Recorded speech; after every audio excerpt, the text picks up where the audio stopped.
Para ibu-ibu anggota Persekutuan Ibu Maria yang kami cintai. Selamat pagi, selamat bertemu kembali di dalam persekutuan kita, walaupun kita tidak bertatap muka secara langsung seperti yang biasa kita lakukan. Sebelum kita mendengarkan firman Tuhan, mari kita lebih dulu berdoa. Bapa kami yang di sorga, di dalam Tuhan kami Yesus Kristus yang selalu mengasihi kami dengan kasih yang tidak berkesudahan. Kami bersyukur untuk pemeliharaan Tuhan kepada kami dan pertolongan Tuhan di dalam segala sesuatu yang terjadi dalam kehidupan kami. Karena kami berharga di mata Tuhan, kami adalah tebusan Tuhan, dan kami bersyukur bahwa janji Tuhan mengatakan bahwa Engkau akan selalu beserta dengan kami. Kami percaya itulah yang mengakibatkan kami boleh bertemu satu dengan yang lain kembali dan bertemu dengan Tuhan dalam ibadah setiap Selasa yang kami lakukan di dalam yayasan kami. Kami berterima kasih. Dan sekarang pun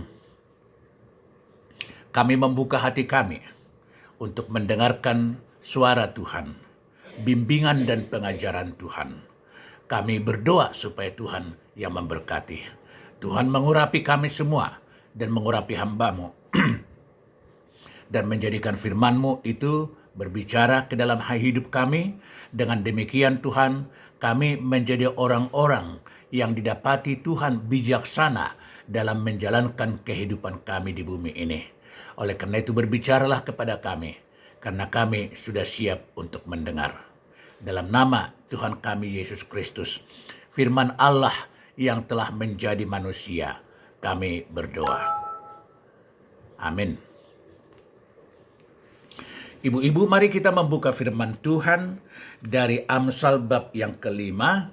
Kita baca ayat 21 sampai dengan ayat yang ke-23. Amsal 5 ayat 21 sampai dengan ayatnya yang ke-23. Demikian firman Tuhan. Karena segala jalan orang terbuka di depan mata Tuhan, dan segala langkah orang diawasinya. Orang fasik tertangkap dalam kejahatannya dan terjerat dalam tali dosanya sendiri. Ia mati karena tidak menerima didikan, dan karena kebodohannya yang besar ia tersesat. Demikian pembacaan firman Tuhan. Ibu-ibu yang dikasihi oleh Tuhan, semua kita setuju bahwa pendidikan penting bagi setiap orang. Itu sebabnya secara khusus kita para orang tua berusaha sedemikian rupa agar anak cucu kita memperoleh pendidikan yang sebaik mungkin. Karena dengan pendidikan yang mereka peroleh, maka mereka akan menjadi orang-orang yang mengalami perubahan-perubahan di dalam kehidupan mereka.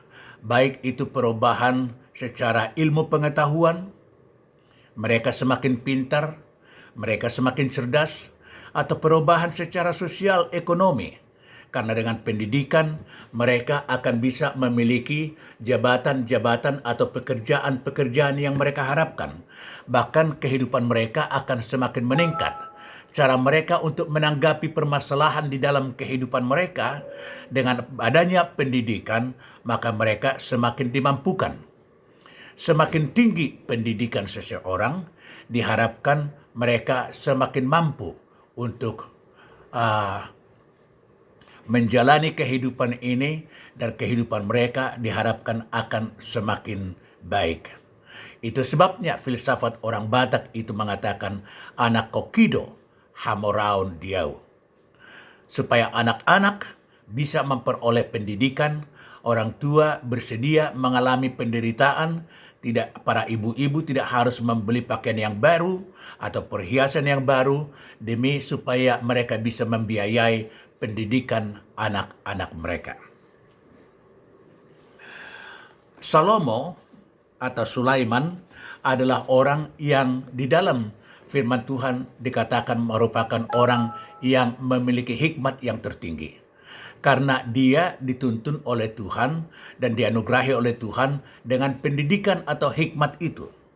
Khusus bab yang kelima, Salomo berbicara tentang bahaya pergaulan bebas dari muda-mudi. Dan diperingatkan bahwa pergaulan bebas itu akan kemudian kalau terus dilakukan oleh para pemuda, maka mereka akan mengalami kehancuran, mengalami kesulitan. Bahkan dalam ayat 23 dikatakan mereka akan menjadi sesat karena mereka tidak mau mendengarkan didikan yang diberikan oleh Tuhan lewat hambanya Salomo. Karena apa? Karena Tuhan itu dikatakan pada ayat 21, Tuhan melihat segala jalan orang itu secara terbuka di mata Tuhan. Dan segala langkah orang itu diawasi oleh Tuhan. Diperhatikan oleh Tuhan dan diawasi oleh Tuhan jalan seseorang itu bukan supaya Tuhan menghukum mereka. Tetapi supaya mereka itu sadar bahwa apa-apa yang perlu harus mereka robah agar hidup mereka tidak akan mengalami kesusahan di belakang hari. Dan kalau tema firman Tuhan pada saat ini bagi kita ialah bahwa kebodohan adalah sumber masalah. Kebodohan adalah sumber masalah. Kebodohan dimiliki seseorang pertama oleh karena mereka itu tidak pernah mempunyai kesempatan untuk mengalami pendidikan. Mungkin tidak punya kesempatan oleh karena ekonomi tidak mengizinkan atau oleh karena mereka sangat jauh dari tempat di mana pendidikan diberikan. Misalnya tinggal di desa yang sangat jauh dari kota di mana pendidikan bisa diterima. Yang kedua, orang dikatakan bodoh oleh karena mereka mempunyai kesempatan untuk memperoleh pendidikan dan sudah dididik tetapi tidak mau mengalami perubahan di dalam kehidupan mereka. Mereka masih mengandalkan pikiran mereka, keinginan mereka di dalam menjalani kehidupan. Misalnya para orang tua, hamba-hamba Tuhan, dan firman Tuhan sering mengingatkan kaum muda agar mereka berhati-hati di dalam pergaulan. Pergaulan bebas dari kaum muda akan mengakibatkan banyak permasalahan. Kita telah melihat itu secara faktual atau kenyataan, bahwa banyak anak-anak gadis yang kemudian hamil di luar nikah dan mereka menderita. Dan banyak anak-anak muda yang kemudian pergi untuk menggugurkan kehamilan mereka karena kehamilan itu tidak dikehendaki. Dan banyak orang-orang muda juga yang berhenti dari pendidikan oleh karena perjalanan hidup mereka yang sewenang-wenang itu membawa mereka kepada permasalahan.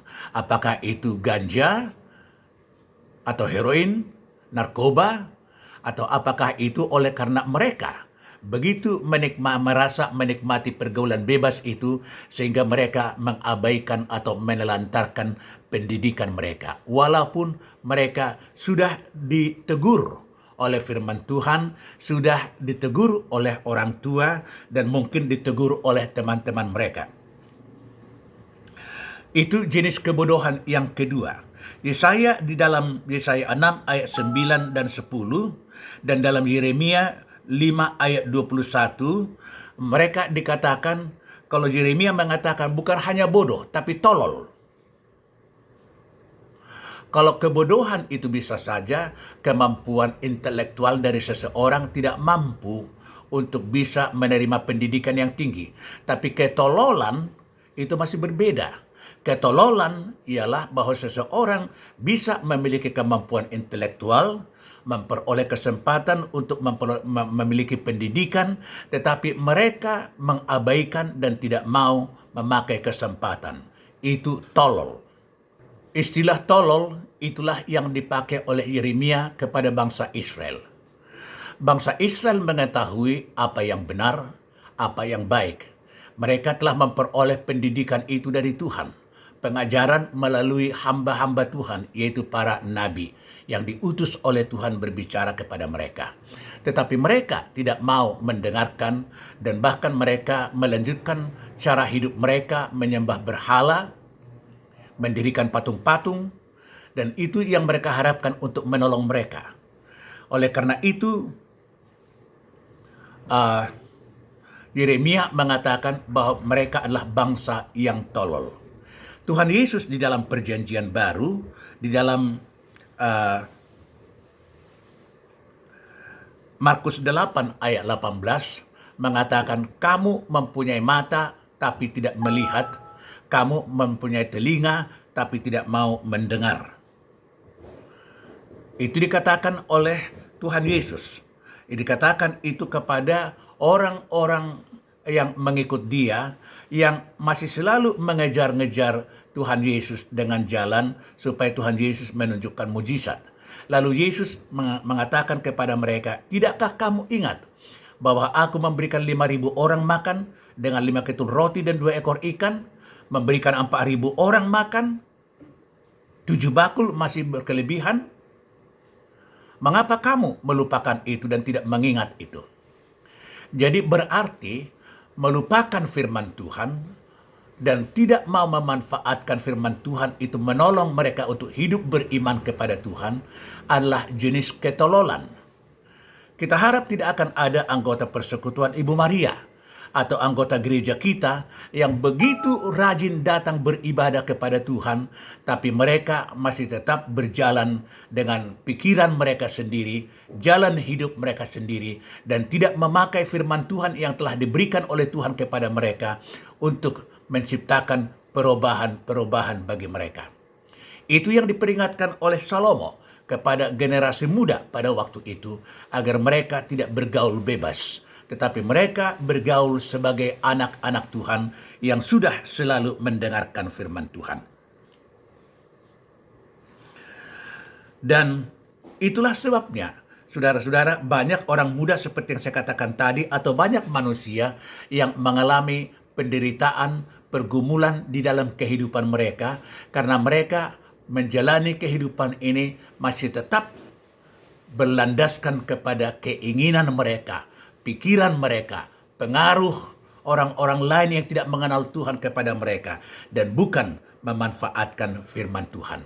Orang Israel dibuang Tuhan ke Babylon akibat karena kesalahan mereka tidak mau mendengarkan firman Tuhan dan memanfaatkan firman Tuhan itu di dalam perjalanan mereka. Saudara, kebodohan atau ketololan itu mendatangkan banyak kesusahan dan masalah di dalam kehidupan seseorang.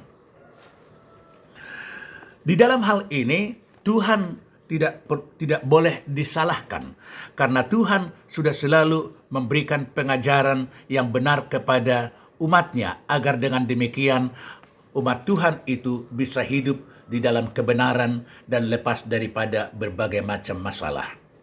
Karena apa? Karena firman Tuhan itu adalah kebenaran. Yakobus mengatakan dalam Yakobus 1 ayat 18 bahwa firman Tuhan itu adalah kebenaran. Mengapa firman Tuhan adalah kebenaran? Karena Tuhan itu sendiri adalah kebenaran. Tuhan Yesus mengatakan, akulah kebenaran, akulah jalan, akulah kehidupan.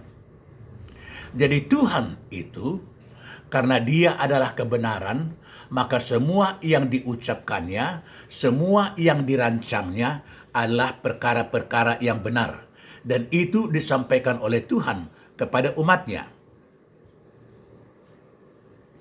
Karena firman Tuhan itu merupakan perwujudan atau pernyataan dari pikiran Tuhan yang dibutuhkan oleh manusia supaya manusia lepas dari permasalahan.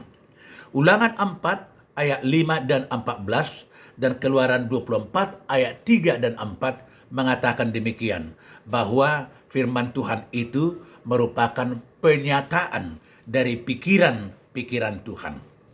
Dan Lukas 16 ayat 29 dan 31 mengatakan bahwa firman Tuhan itu atau pernyataan pikiran Tuhan itu sempurna dan cukup untuk bagi setiap orang di dalam menjalankan kehidupan mereka di dalam kebenaran.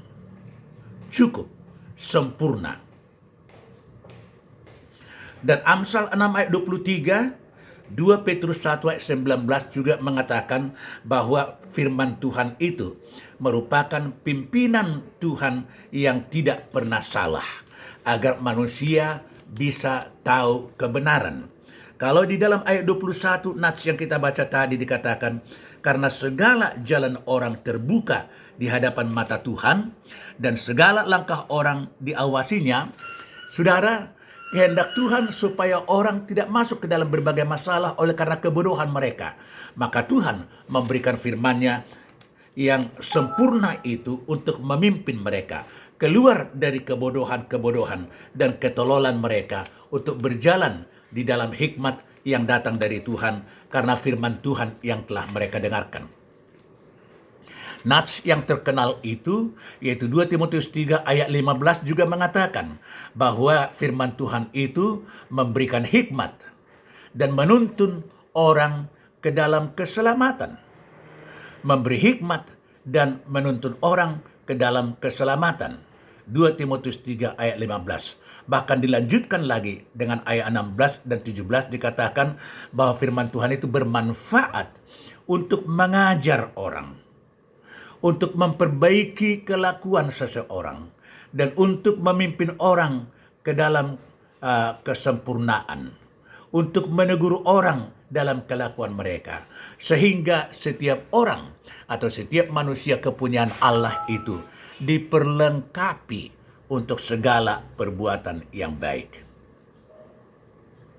Jadi sebenarnya bagi manusia, secara khusus bagi orang Kristen yang sudah selalu mendengarkan firman Tuhan, membaca dalam Alkitab, di dalam ibadah mereka mungkin secara pribadi atau keluarga, mendengarkan firman Tuhan itu juga di gereja, di dalam persekutuan-persekutuan, tidak ada lagi alasan kita untuk tetap tinggal di dalam kebodohan atau ketololan kalau kita benar-benar menerima firman Tuhan itu dan bukan hanya sekedar salah satu acara di dalam ibadah atau kebaktian yang kita lakukan. Banyak orang merasa tidak puas atau marah kalau di dalam ibadah yang dilakukan tidak ada pemberitaan firman Tuhan. Tapi setelah firman Tuhan diberitakan, lalu ditanya mereka, apa firman Tuhan yang tadi dinyatakan oleh hamba Tuhan? Banyak mereka tidak bisa menjawab. Karena walaupun mereka bertelinga, tapi mereka tidak mendengar dengan sungguh-sungguh. Tidak menyimak apa yang dikatakan oleh Tuhan lewat hambanya. Walaupun mereka punya mata, melihat hamba Tuhan yang berkhotbah di sana, saudara, tapi mereka juga tidak mengerti apa yang dikatakan oleh Tuhan lewat hambanya kepada mereka. Banyak orang Kristen yang demikian. Dan itu sebabnya di dalam kehidupan keseharian dari orang-orang Kristen, banyak mereka tidak bisa praktek hidupnya dibedakan dari orang-orang yang sama sekali bukan orang Kristen. Di kantor misalnya, non-Kristen korupsi, dia juga korupsi. Banyak orang melakukan kesalahan-kesalahan, memanfaatkan dengan tidak benar wewenang yang diberikan kepada dia. Orang Kristen juga melakukan yang demikian. Banyak orang Kristen tidak berani menunjukkan identitasnya sebagai pengikut Kristus karena takut kepada orang. Padahal, mengapa harus takut kepada manusia?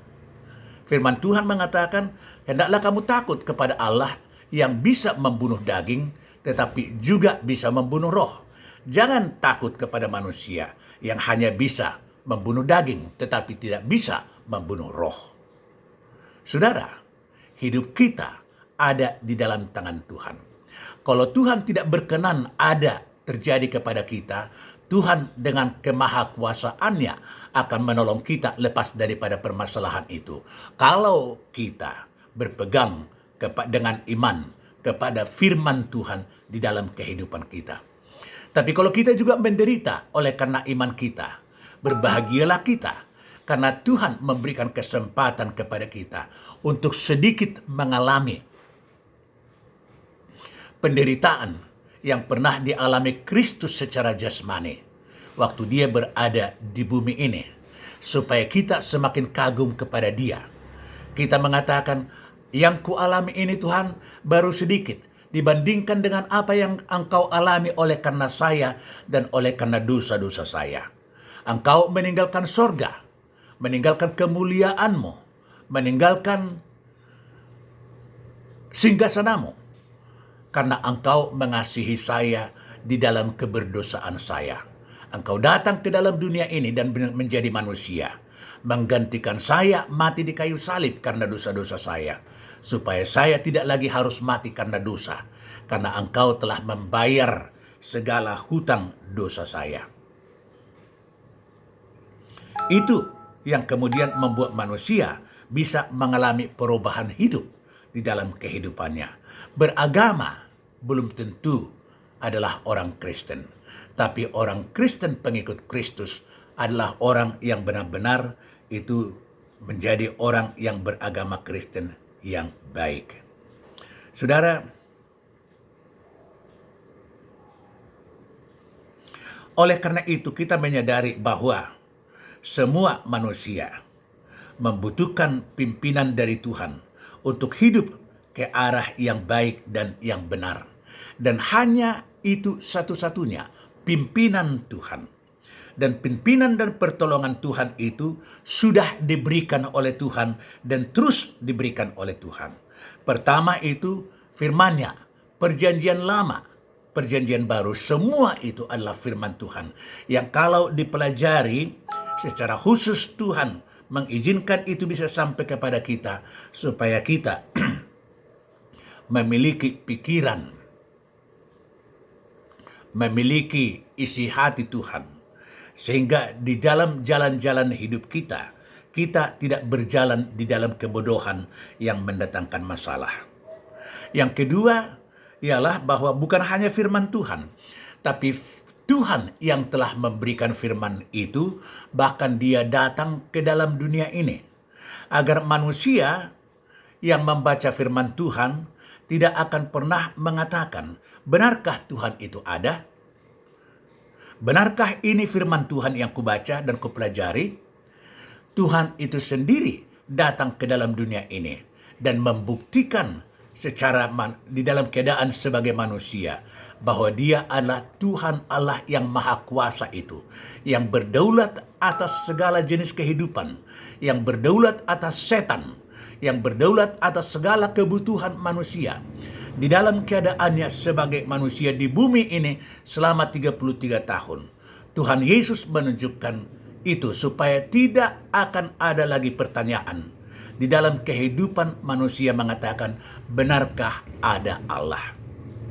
Tuhan Allah yang memberikan firman dalam perjanjian lama, Dia pemberi firman itu menjadi manusia. Yohanes 1 ayat 1 dan 3 mengatakan bahwa firman itu pada mulanya adalah firman. Firman itu bersama-sama dengan Allah dan firman itu adalah Allah. Segala sesuatu dijadikan oleh firman itu, dan tanpa firman itu tidak ada satu pun yang ada ini menjadi ada. Tapi dalam ayat 14 dikatakan firman itu menjadi manusia dan tinggal di antara kita. Yesus Kristus, firman Allah yang menjadi manusia, sudah datang ke dalam dunia ini untuk memimpin manusia keluar dari kebodohan dan ketololan oleh karena dosa dan pikiran manusia. Yang ketiga, firman Tuhan juga menyatakan bahwa Dia memberikan pimpinan kepada kita melalui Roh-Nya yang kudus. Tuhan Yesus sudah naik ke sorga, tapi Dia memberikan Roh-Nya yang kudus tinggal di dalam kehidupan setiap orang percaya.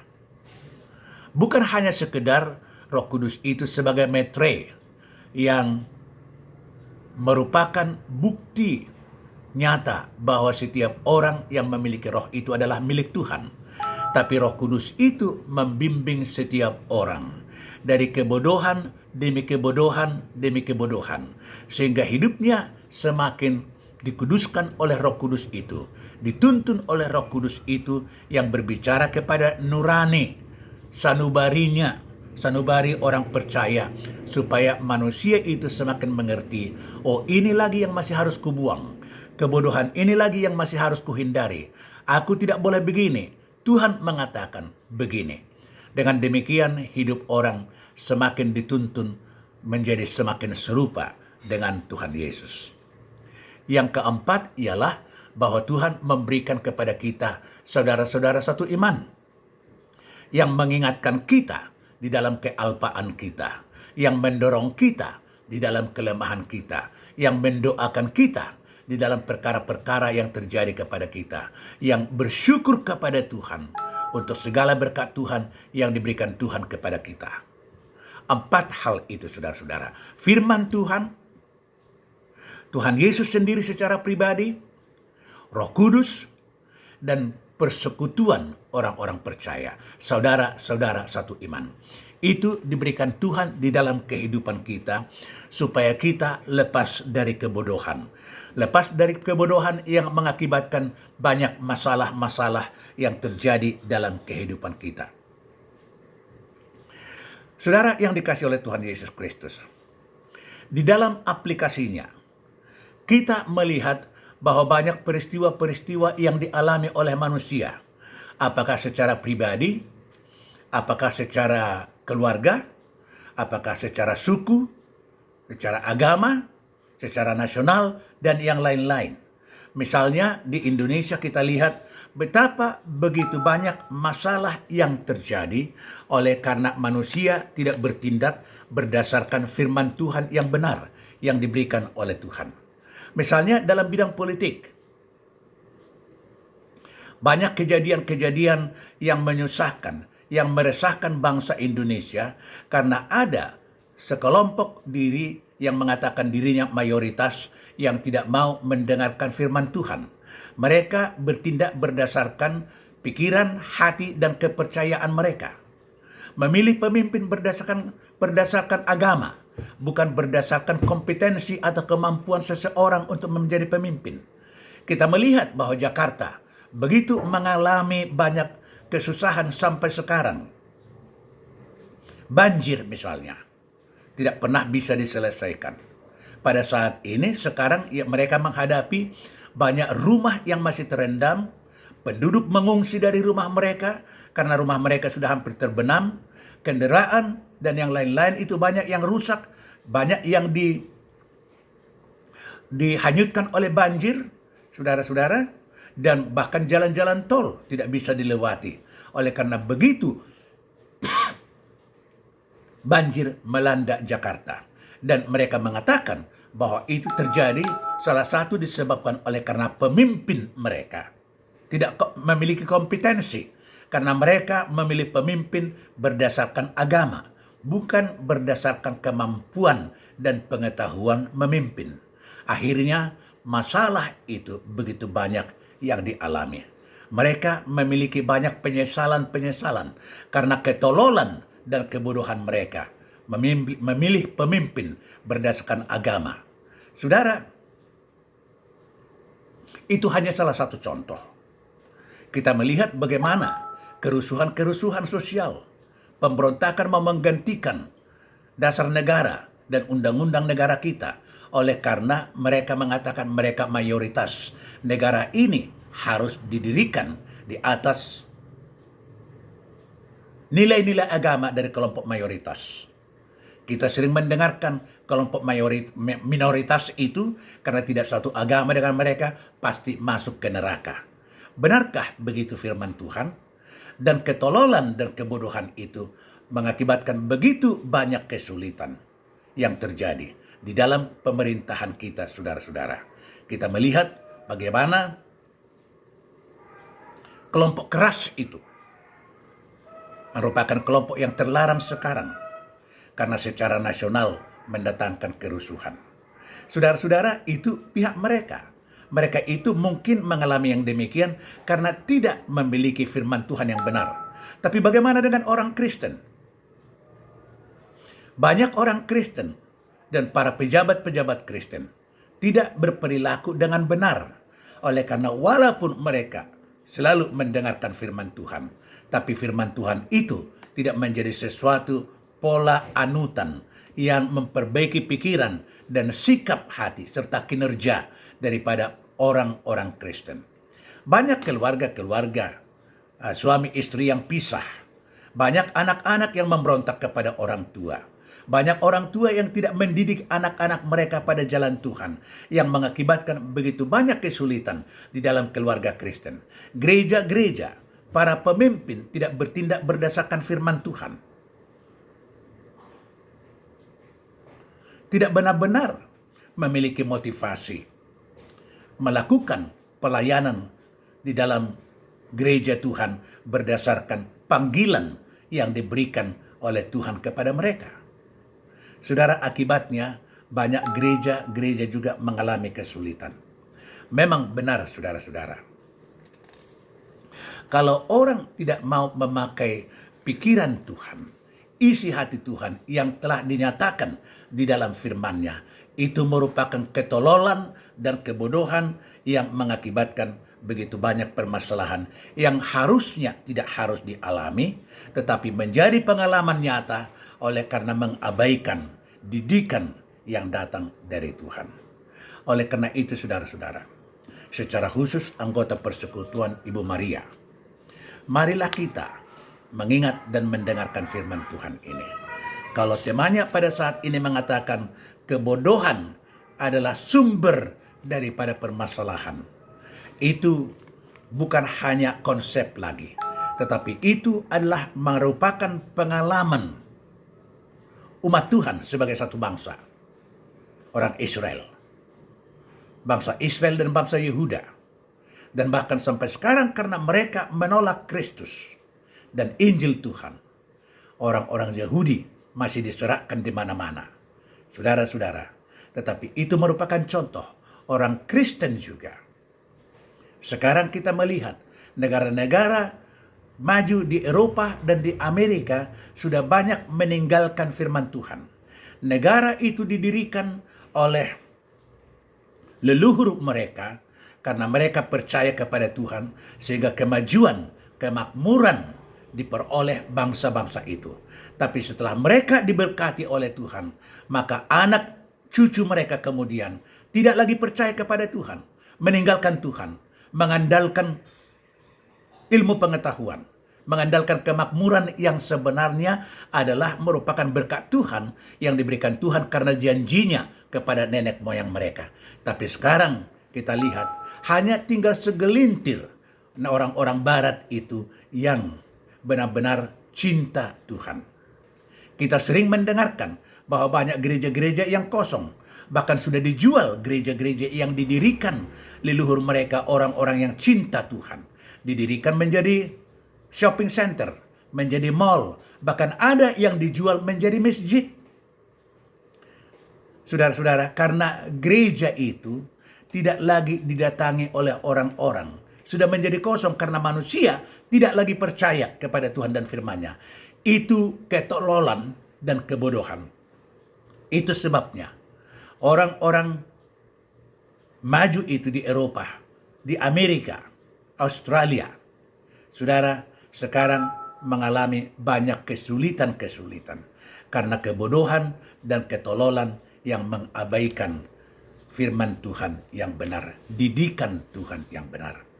Jangan hal itu sampai terjadi kepada keluarga kita. Oleh karena itu, dengan firman ini, ibu-ibu, mari kita berdoa kepada Tuhan.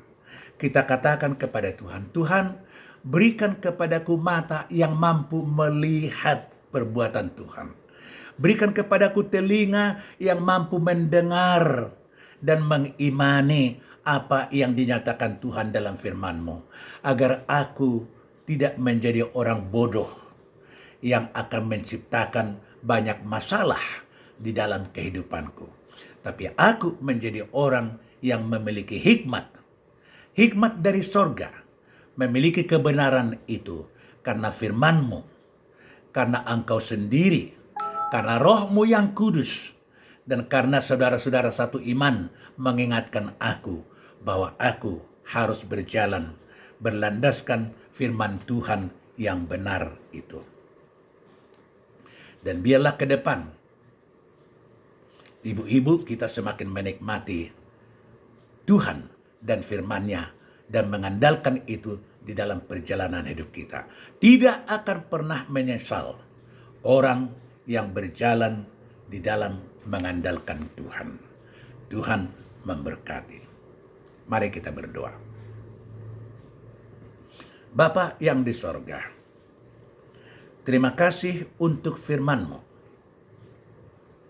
Hamba-Mu Engkau izinkan untuk menyatakan firman itu kepada kaum ibu ini Tuhan.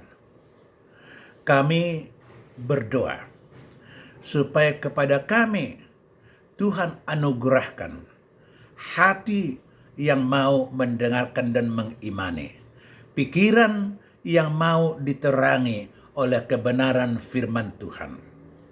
Biarlah ke depan Tuhan aku semakin mencintai Engkau dan mencintai firman-Mu. Biarlah ke depan Tuhan aku ditolong oleh Tuhan untuk lepas daripada banyak permasalahan karena ketololan atau kebodohanku. Tapi saya menjadi orang-orang yang memiliki hikmat. Karena di dalam hidupku, aku mengandalkan Engkau dan firman-Mu. Terima kasih untuk firman pada saat ini Tuhan. Dan biarlah ini menjadi rema di dalam hidupku, di dalam hidup kami. Berkati persekutuan Ibu Maria. Berkati setiap pemimpin dan pengurus Tuhan. Berkati setiap hamba-hamba Tuhan yang melayani di YPDPA Sumatera Utara. Berkati setiap anggota yang pernah dilayani. Jangan ada satu orang pun yang menjadi undur oleh karena ketololan dan kebodohan mereka. Biarlah Tuhan kami semakin maju di dalam Tuhan. Terima kasih, terpujilah Engkau. Berkati persembahan juga yang kami berikan kepada Tuhan. Berkati kebutuhan kami setiap saat. Tolong Tuhan supaya kami tidak khawatir. Karena janji-Mu mengatakan bahwa yang lainnya itu, kebutuhan jasmani itu akan ditambahkan Tuhan kepada kami. Kalau kami mengutamakan Tuhan dan kehendak-Mu dan kerajaan-Mu, maka yang lainnya itu kami tidak perlu harus khawatir. Karena semua itu di tangan-Mu. Kalau 5.000 orang Engkau berikan makan dengan 5 ketul roti.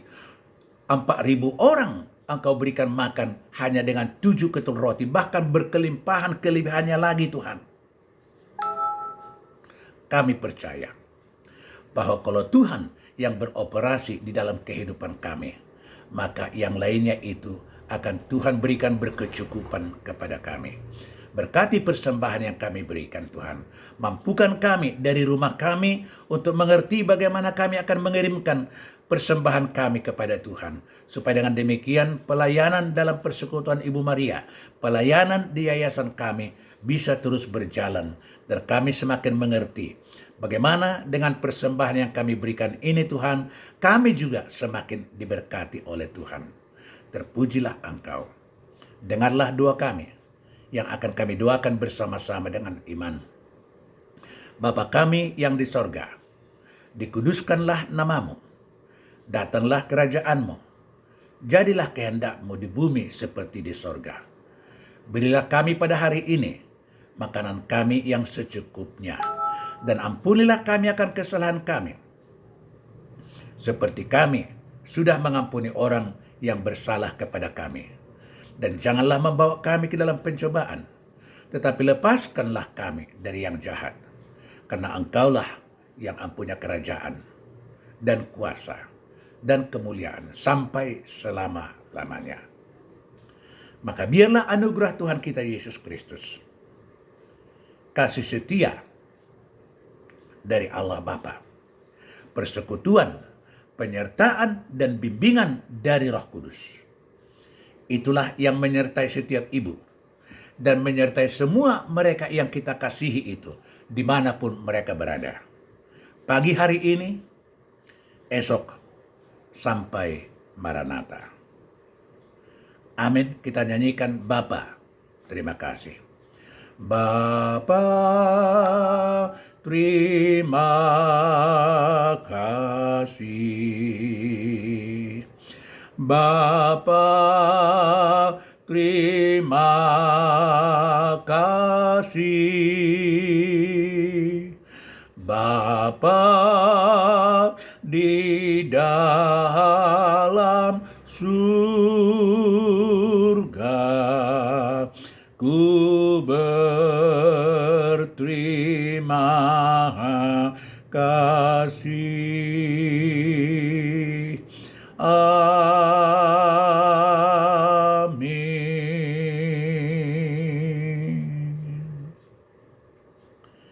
Amin.